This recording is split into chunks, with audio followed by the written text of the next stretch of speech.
Hello everyone, I'm super excited to show you Asana Pulse. It's a secret project we've been working on for a long time, and I think it's kind of a revolution.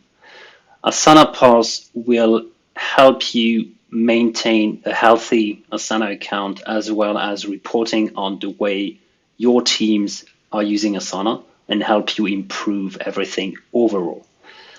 Asana Pulse relies on a report like this one as well as two different projects that I'll show you afterwards. What you see on the screen is the main report from Pulse. At the top, you have an idea of the scope Pulse covers within that demo account. We have almost 60 members and guests. We have almost 300 projects covered and 12 teams. So Pulse will gather intel on all of those project members and teams every day and all day. That's the way it works. It gathers information every day and all day. And then we build a report on top of that information that is being gathered. What's really exciting is that we do use Asana to report on Asana itself. So if you look at the page, it might be confusing for you because there's no way to get a chart telling you how many teams you have. It just doesn't exist. And you can't either say how many projects you have inside a report like this. And it works because we gather intel, as I said, and we store that intel within Asana itself, and we build a reporting on top of that. What's great about this is that we have a bot working on your account every day, but the data doesn't leave the account. It stays within your Asana account. And at any given time, you can stop the bot from working and keep your data to yourself, or you can use it to improve your company usage of Asana. In addition to the three first metrics we have regarding the scope, then we have scores. We have company best practices score, we have clarity score, and we have a feature score. I'll talk about the member score afterwards. Feature score is about knowing if you're using feature, if your teams are actually using Asana features or not. So we defined threshold and we try to cover as many features as we can. And we obviously will improve everything over time. The clarity score is about whether or not your data has clarity, whether or not you have clarity thanks to the way you're using Asana. Again, we define threshold and rules. I'll show you afterwards. And the company best practices score is also about whether or not you're using best practices within Asana that we can detect based on thresholds. To give you an example, if you click on that dashboard, the feature score, if you click on the unused part, that takes you to a page with a single task, and when you open the task, you have the detail. This is what that specific demo account is doing. We consider that they are using milestones.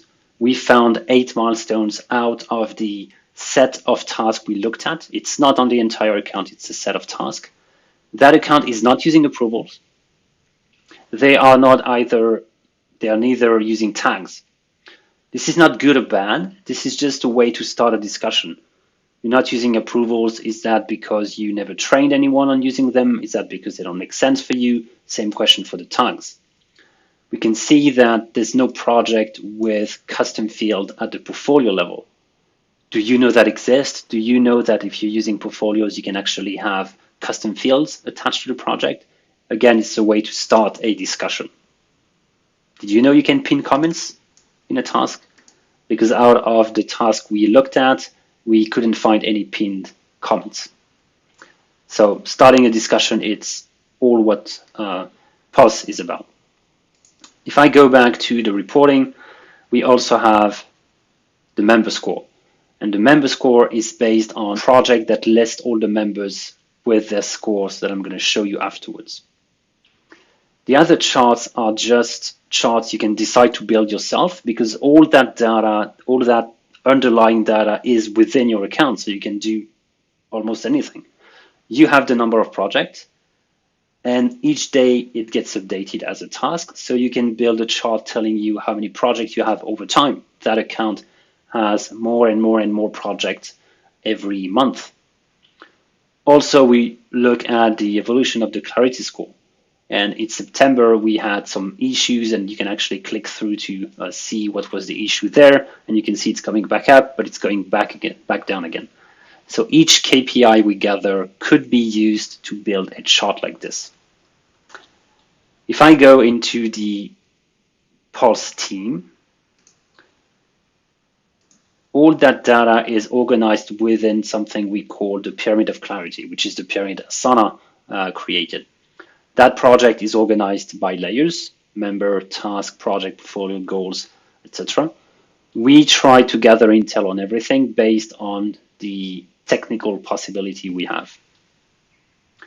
And there you can find all the data points we gather. Again, neither good or bad, just there to start a discussion. Out of the task we looked at, 1,160 tasks, we found 147 multi-homed tasks. So 12% of the tasks are multi-home. In my opinion, it says that you're using multi-homing, which is great. If it was 0, then maybe you can start a discussion with your team. All those data points organized by topic. We have the scores within the mission column. If we look at the clarity score, for example, we give you 60 over 100. You have members without a profile picture. That's bad for clarity. You have duplicate members. You have a lot of overdue tasks, and you have a lot of subtasks, way more than what we consider being okay. And you could actually customize the threshold. So you have a score of 60 over 100. That gives you direction on how to improve your score. Let's have a look at the members. The members is just like the pyramid, but applied to the members. We have list of members, list of guests. You have the ability to group members using tags. When you do group members using tags, then at the bottom, you also get the groups with the consolidated data.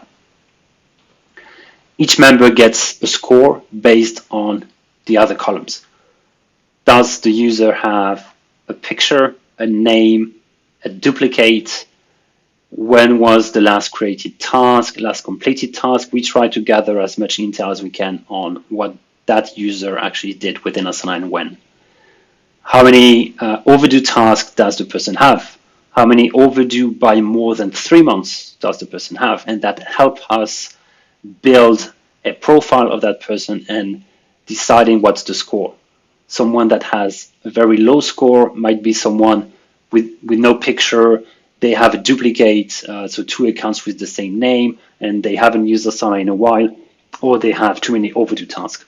We decided on the criteria, but this is something we can customize. We update this every day, and you can come and check it out at any time. Last thing I want to talk about is what I call the prescription. What you see there is called Heartbeat. What you have inside the reporting, those are called history. That's the medical history of the account. And if I go back to the pyramid, we also have prescriptions.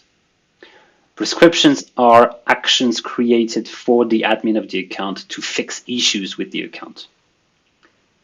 Deduplicate members. Ask members to add a profile picture. Rename members.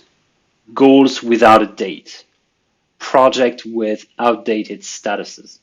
Every day you get a task assigned to you with the exact problem, the solution embedded within the description. And you can use that task and prioritize within your My Task view to decide what you're going to do. Deduplicate members. You go into the members list, you look at who's a duplicate of whom, and you work with that person to help them merge their account. If you have goals without a date, you reach out to each goal owner and you ask them to add a date. All those prescriptions get built every day, delivered to you directly within Asana. So that's it for the tour of Asana Pulse. Collecting intel every day, all day on the way you're using Asana. You decide what gets looked at. You can invite the bot to teams and projects, or you can decide to exclude the bot from some specific project and teams. And all that data gets gathered within the Pyramid of Clarity as well as the members project. And we use this to start discussions, and we use this to feed the reporting we have within Universal Reporting. We use the API to do this. The possibilities are almost endless, and we just need to decide together what's the best KPIs to track in order to improve your account. Thanks.